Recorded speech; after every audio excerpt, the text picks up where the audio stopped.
Oke baik, terima kasih atas waktu dan kesempatan yang diberikan kepada saya. Perkenalkan, nama lengkap saya Yosenes Jenny, NIM 1938, kelas B, jurusan Perikanan dan Kelautan Politeknik Pertanian Negeri Kupang. Pada kesempatan ini saya akan presentasikan dengan judul penyakit merah. Jadi, pada penyakit merah ini terbagi ke dalam 4 bagian.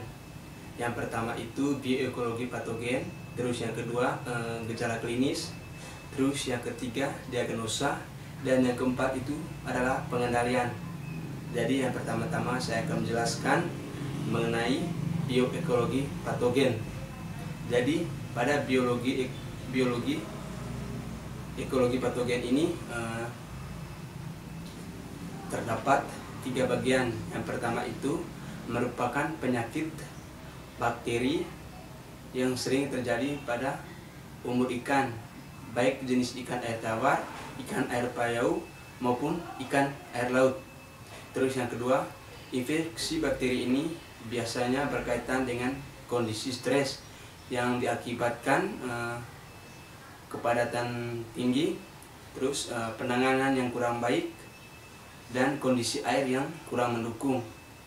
Terus yang ketiga, serangan bersifat akut, dan apabila kondisi lingkungan terus merosot, maka tingkat kematian ikan akan meningkat hingga mencapai 100%. Terus untuk yang kedua yaitu gejala klinis.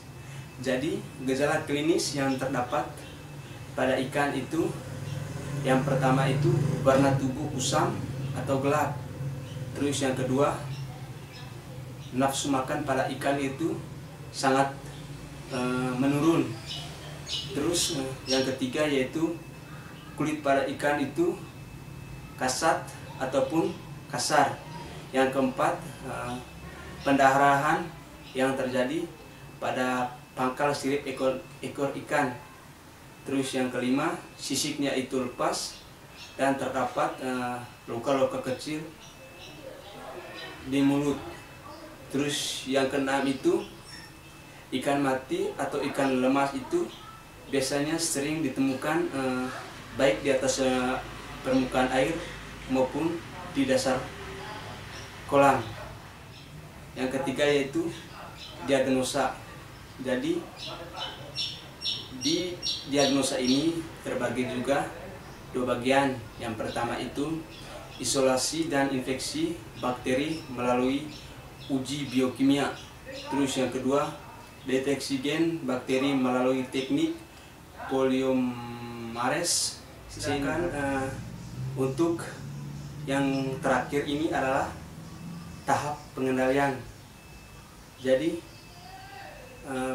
pada tahap pengendalian ini ada 7 tahap yang perlu kita lakukan. Yang pertama itu penjagaan secara dini melalui vaksinasi.